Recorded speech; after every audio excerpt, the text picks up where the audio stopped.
Students, आज हम समझेंगे कि एटमॉस्फेरिक प्रेशर क्या होता है। मतलब प्रेशर को अगर हम देखें तो बेसिकली ये एक हमारे पास स्केलर फिजिकल क्वांटिटी है, जिसमें कि हम यूं बात कर रहे होते हैं कि ये एक रेट है। मतलब कि एक ऑब्जेक्ट जो है वो एक खास पर्टिकुलर एक स्क्वायर मीटर एरिया पर कितनी फोर्स लगा रही है, वो उसका प्रेशर होगा उस दूसरे ऑब्जेक्ट के ऊपर। ठीक है, ये तो हो गया प्रेशर। अब एटमॉस्फेरिक प्रेशर का मतलब क्या हुआ? मतलब एटमॉस्फियर से ये वर्ड निकला जी, एटमॉस्फेरिक। मतलब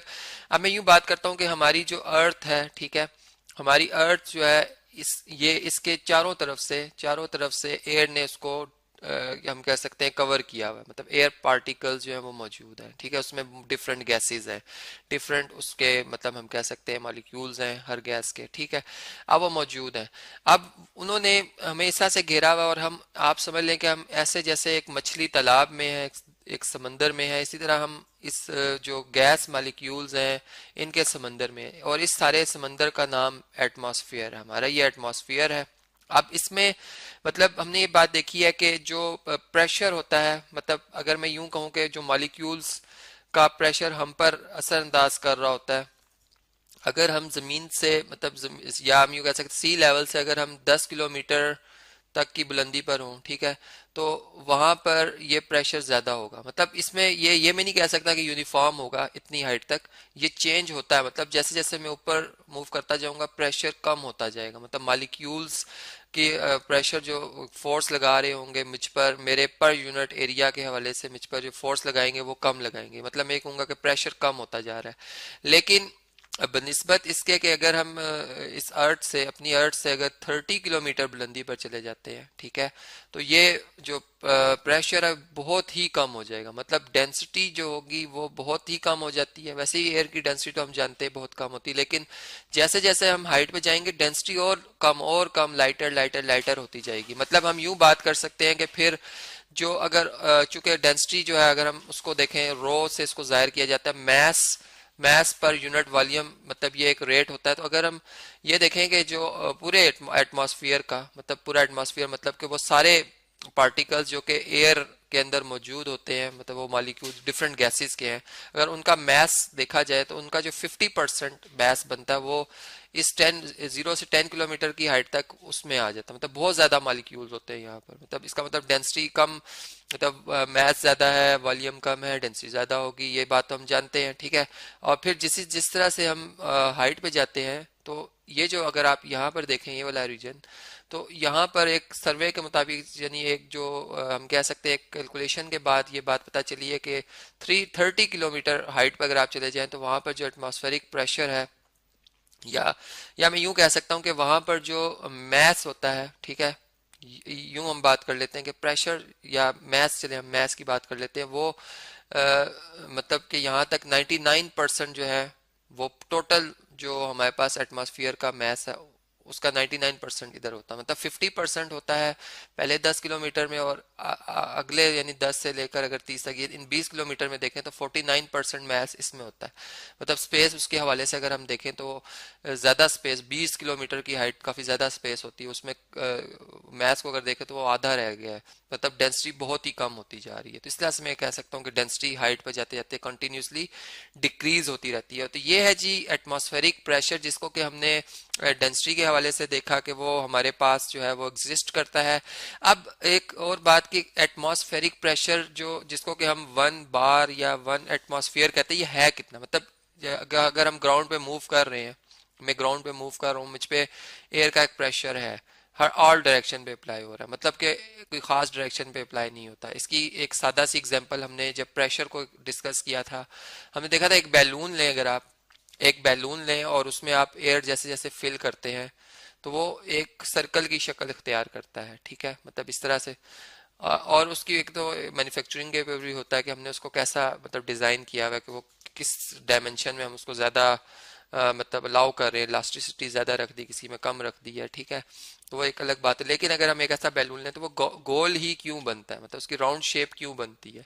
तो अगर हम उसके रीज़न पे जाएं तो जो एयर हम इसमें एक एंड से हम इसमें फिल कर रहे होते हैं, तो वो एयर जब एंटर होती है तो वो ऑल डायरेक्शन में इसकी वॉल्स के साथ प्रेशर लगाती है, जो कि इसको मतलब इसके जो वॉल्यूम है उसको इंक्रीज कर रही होती है। मतलब ये इसका आस्ता आस्ता वॉल्यूम, चूंकि गैस मॉलिक्यूल्स इसके अंदर एंटर हो रहे हैं, वो कोलाइड होते हैं, टकराते हैं, प्रेशर बनाते हैं, ठीक है। अब वो प्रेशर जो है, मतलब जो इंटरनल प्रेशर होता है वो बाहर जो एक्सटर्नल प्रेशर होता है उसके बिल्कुल बराबर होता है, और ये बैलून बिल्कुल बैलेंस रहता है। मतलब अगर हम इसको यहाँ से टाइट कर दें, एयर को यहाँ से बाहर ना जाने दें, तो ये बैलून काफी देर तक इस तरह से टाइट रहेगा, ठीक है। मतलब ये हमें एक सर्कल की शक्ल में ही जो है वो दिखाई देगा। फिर आस्ता आस्ता वक्त के साथ साथ चूंकि गैस मालिक्यूल्स जो है वो बहुत ही फ्रीली मूव कर सकते हैं, वो स्मॉल सा भी होल मिलेगा तो वो बाहर निकल जाएंगे। तो अब इस तरह से मतलब वो एम्प्टी हो जाता है बॉल, या वो जो सॉरी वो जो हम कह सकते हैं बैलून। अब इस तरह से ये बात तो हमने समझी कि जो प्रेशर है वो हम पर एटमॉस्फेरिक प्रेशर वो ऑल डायरेक्शन पे अप्लाई हो रहा होता है। अब उसकी न्यूमेरिकल वैल्यू क्या है, मतलब एक एक्सपेरिमेंट के बाद, जो कि मैं आपको थोड़ी सी उसकी एग्जांपल बता देता हूँ, वो इस तरह से है कि अगर हम मरकरी ले लें, ठीक है, और एक ऐसे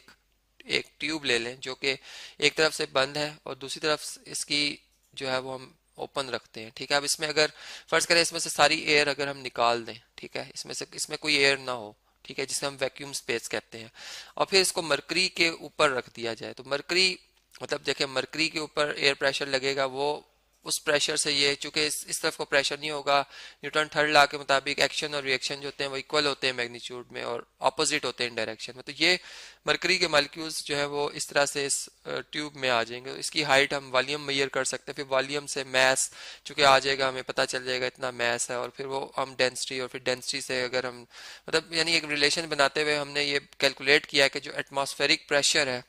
जो कि जो ये हमारी एटमॉस्फेयर हम पे लगा रही होती है, ठीक है, वो 1 लाख न्यूटन 1 लाख न्यूटन पर मीटर स्क्वायर के हवाले से लगा रही होती है, ठीक है। मतलब हमारी बॉडी के 1 मीटर स्क्वायर पार्ट के ऊपर इतनी ज्यादा फोर्स लग रही होती है, जिसको मैं 10 रेज टू दी पावर, इसमें जीरो की तादाद अगर हम गिने 5 है तो 5 लिख सकता हूँ न्यूटन इंटू मीटर पावर -2, या पास्कल्स जो कि इसके स्टैंडर्ड यूनिट्स हैं उसमें हम इसको लिख सकते हैं पीए से, ठीक है। तो इस तरह से आपने देखा कि ये तो वो वैल्यू जो कि एटमॉस्फेरिक प्रेशर है, जिसे 1 पास्कल भी कहा जाता है, जो कि हमारे ऊपर हमारी जो अर्थ है वो अट्रैक्ट करी। अब हमें इसे न्यूमेरिकली अगर वाकई इस चीज को हमने महसूस करना है कि क्या एटमॉस्फेरिक प्रेशर एग्जिस्ट कर रहा है, तो हम इसको कैसे देख सकते हैं। एक बहुत सिंपल सी एग्जांपल है, आपने अक्सर जूस के जो डिब्बे होते हैं उसमें स्ट्रॉ से आप जूस पीते हैं, ठीक है। अगर उसका आप फिजिक्स के हवाले से मुशाहिदा करें, ठीक है, इस तरह से उसकी कोई शेप होती है, यहाँ पे मैं बना देता हूँ जी, ठीक है। अब यहाँ पर स्ट्रॉ होता है जिससे कि हम अपने मुंह से जो है वो एयर सक करते हैं, मतलब जो पहले एयर होती है वो सारी हम यहाँ से जब निकालते हैं, तो वो जो एयर मतलब जो इसके अंदर जो मॉलिक्यूल्स होते हैं वो उस चूंकि वो प्रेशर तो उनके अंदर एग्जिस्ट करता है, वो अब जितनी हम रिमूव करेंगे जितनी जगह, वो उतनी ही यानी वो ऊपर उस जगह को फिल करने के लिए ऊपर आएंगे, मतलब वो प्रेशर की वजह से ऊपर आएंगे, ठीक है। अब वो मॉलिक्यूल जब ऊपर आएंगे तो एक कनेक्शन बनेगा, और हम जब वो जूस पी लेंगे, फर्ज करें अब जो जो हम ये कह सकते हैं कि ये हमारे पास जो डिब्बा है ये खाली है अगर फर्ज करें, और हम इसमें फर्ज करें और ज्यादा मतलब एयर को भी सक करते हैं, खींचते हैं अपने मुंह से, ठीक है। तो ये डिब्बा जो है वो इस तरह से अंदर की तरफ प्रेस हो जाएगा, मतलब आपने देखा होगा जैसे किसी ने इसको हाथ से प्रेस किया हो ऐसे हो जाएगा, मतलब हमने इसको हाथ से प्रेस नहीं किया होगा, हम सिर्फ एयर निकाल देंगे। वो इस वजह से कि जो एयर बाहर से एयर प्रेशर इस पे लग रहा है, एटमॉस्फेरिक प्रेशर ऑल डायरेक्शन में, अंदर भी वही एयर का प्रेशर होना चाहिए था, लेकिन वो एयर जो अंदर से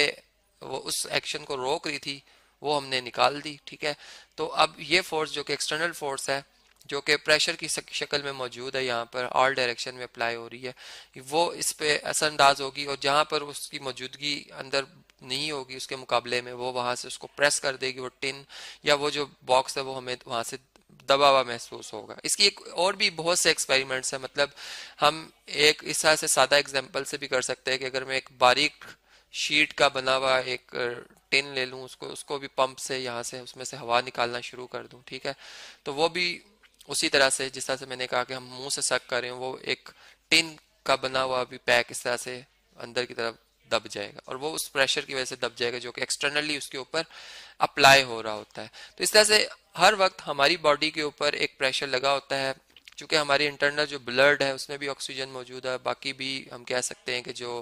मॉलिक्यूल्स केमिकल्स मौजूद हैं वो उस प्रेशर को बैलेंस रखते हैं, जिससे हमें वो प्रेशर महसूस नहीं होता। लेकिन अगर हम किसी हाइट पे चले जाएं तो हमें महसूस होगा वो प्रेशर, चूंकि एक्सटर्नल प्रेशर हमारा हमारे इंटरनल प्रेशर से क्या हो जाएगा, कम हो जाएगा।